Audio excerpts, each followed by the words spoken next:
ये कहानी शुरू होती है एक पुराने समय से, जब घने जंगलों के बीच एक छोटा सा गांव बसा हुआ था। गांव का नाम था नवगढ़। चारों तरफ हरे भरे पेड़, कल कल बहती नदी और खेतों में मेहनत करते किसान। देखने में गांव बेहद शांत और सुखी लगता था, मगर उसके ऊपर एक खौफनाक साया मंडराता रहता था, जंगल का शेर। वो शेर बहुत बड़ा और ताकतवर था। उसकी दहाड़ इतनी भयानक थी कि सुनकर ही औरतें बच्चे कांप जाते थे। गांव वाले कहते थे, ये शेर इंसानों का मांस चख चुका है, अब इसका लालच कभी खत्म नहीं होगा। हर दूसरे तीसरे दिन कोई न कोई चरवाहा, लकड़हारा या खेत में काम करने वाला आदमी जंगल से गायब हो जाता। लोग मान चुके थे कि ये शेर उनकी मौत का देवता है। गांव में एक डर का माहौल था। सूरज ढलते ही सब अपने घरों के दरवाजे बंद कर लेते। कोई जंगल की तरफ न जाता, और अगर जाना भी पड़ता तो हमेशा झुंड में जाते। उसी गांव में एक लकड़हारा आदर्श रहता था। वह दुबला पतला, साधारण कपड़े पहने, हाथ में कुल्हाड़ी लिए वो रोज जंगल में लकड़ी काटने जाता। लेकिन आदर्श बाकी गांव वालों से अलग था। वो शेर से डरता तो था, मगर उसका मानना था कि डर से अगर इंसान काम ही छोड़ दे तो जिंदगी कैसे चलेगी। उसकी पत्नी कई बार कहती, आदर्श, पागल हो गए हो क्या? सब लोग जंगल छोड़ चुके हैं और तुम रोज वहां चले जाते हो। अगर शेर ने देख लिया तो। यह सुनकर आदर्श मुस्कुरा देता और कहता, शेर ताकतवर तो है, लेकिन अक्ल नहीं लगा पाता, और जो इंसान दिमाग लगाता है उसे कोई जानवर हरा नहीं सकता। धीरे धीरे हालात इतने बिगड़े कि गांव के बुजुर्गों ने पंचायत बुलाई। सब लोग इकट्ठा हुए और बोले, अगर ऐसा ही चलता रहा तो पूरा गांव खाली हो जाएगा। हमें कोई रास्ता निकालना होगा। किसी ने सुझाव दिया, हम सब मिलकर शेर को मार डालते हैं। लेकिन तुरंत कोई बोला, क्या तुमने कभी उसकी शक्ल देखी है? वो अकेले ही 10 लोगों पर भारी पड़ता है। कुछ लोग बोले, चलो गांव छोड़कर कहीं और चलें। मगर बुजुर्गों ने कहा, ये जमीन हमारे पूर्वजों की है, इसे छोड़कर कहां जाएंगे? बहुत बहस हुई, मगर कोई नतीजा नहीं निकला। गांव का माहौल और डरावना हो गया। पंचायत खत्म होने के बाद आदर्श घर लौटते समय सोचने लगा, क्या सचमुच शेर से डरकर भाग जाना ही समाधान है? अगर मैं अपने दिमाग से काम लूं, तो क्या इस शेर को हरा नहीं सकता? वो रात भर जागता रहा और एक योजना बनाने लगा। उसे पता था कि ताकत से शेर को हराना असंभव है, लेकिन उसकी मूर्खता ही उसकी सबसे बड़ी कमजोरी है। अगले दिन आदर्श हमेशा की तरह कुल्हाड़ी लेकर जंगल में गया। वो जानता था कि आज उसका सामना शेर से हो सकता है। जैसे ही वो लकड़ी काट रहा था, अचानक झाड़ियों में खड़खड़ाहट हुई। पत्तों के बीच से सुनहरी आंखें चमकी और फिर गड़गड़ाती आवाज के साथ शेर निकला। शेर दहाड़ा और बोला, ओ लकड़हारे, ये जंगल मेरा है। यहाँ की लकड़ी, यहाँ का शिकार सब मेरा है। तूने हिम्मत कैसे की मेरे इलाके में कदम रखने की? आदर्श का दिल जोर जोर से धड़क रहा था, मगर उसके चेहरे पर डर नहीं था। उसने गहरी सांस ली और बोला, महाराज, आप सही कह रहे हैं, ये जंगल आपका है। मैं तो बस एक गरीब आदमी हूँ, रोजगार के लिए यहाँ आता हूँ। लेकिन अगर आप चाहें तो मैं आपके लिए काम कर सकता हूँ। शेर चौंका और पूछा, काम? कैसा काम? आदर्श ने कहा, मैं रोज रोज शिकार पकड़कर आपको दे सकता हूँ।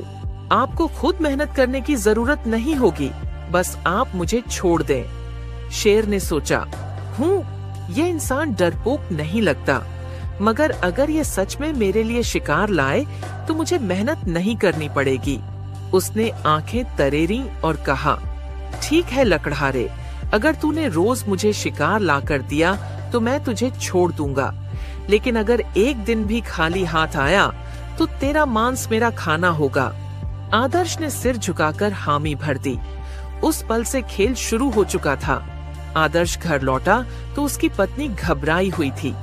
अरे राम, आज भी तू जंगल से सही सलामत लौट आया? सुना है शेर तुझे देख चुका है।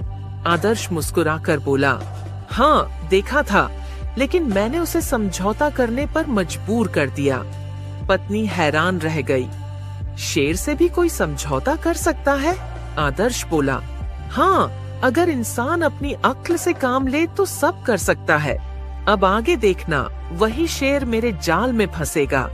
अगले दिन आदर्श ने सोचा, अगर मैं शेर को रोज इंसानी शिकार दूंगा तो गांव वाले मुझ पर शक करेंगे।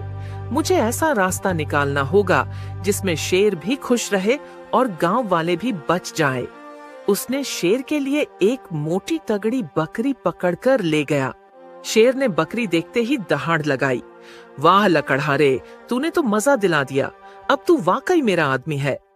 आदर्श ने हाथ जोड़कर कहा, महाराज, मैं तो बस आपकी सेवा कर रहा हूँ, लेकिन ध्यान रहे, असली ताकत सिर्फ आपके पास है। शेर गर्व से हंसा, सही कहा, जंगल का राजा मैं हूँ। तुझे मैं इसलिए छोड़ रहा हूँ क्योंकि तू मेरी सेवा करता है। आदर्श मन ही मन मुस्कुराया। यही तो इसकी कमजोरी, घमंड और मूर्खता है। धीरे धीरे आदर्श रोज कुछ न कुछ शेर को ले जाता। कभी खरगोश, कभी बकरी, कभी सुअर। शेर मजे से खाता और आलस से पेड़ों के नीचे लेट जाता। गांव वाले यह देखकर हैरान थे। ये कैसे हो सकता है?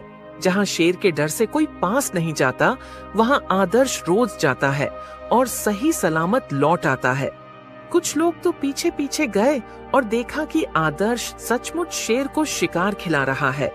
गांव में अफवाह फैल गई, आदर्श ने शेर से दोस्ती कर ली है। कहीं ऐसा न हो कि शेर को इंसान का स्वाद दिलाकर वो हम सबको ही खतरे में डाल दे। गांव की पंचायत में फिर चर्चा हुई। कुछ लोग बोले, आदर्श गद्दार है, वो शेर को ताकतवर बना रहा है। मगर कुछ समझदार बुजुर्ग बोले, नहीं, हमें जल्दीबाजी नहीं करनी चाहिए। हो सकता है आदर्श के मन में कोई चालाक योजना हो। एक शाम शेर आलस से डकार लेते हुए बोला, लकड़हारे, अब मैं इन छोटे मोटे जानवरों से ऊब गया हूँ। मुझे कुछ बड़ा चाहिए, कोई इंसान।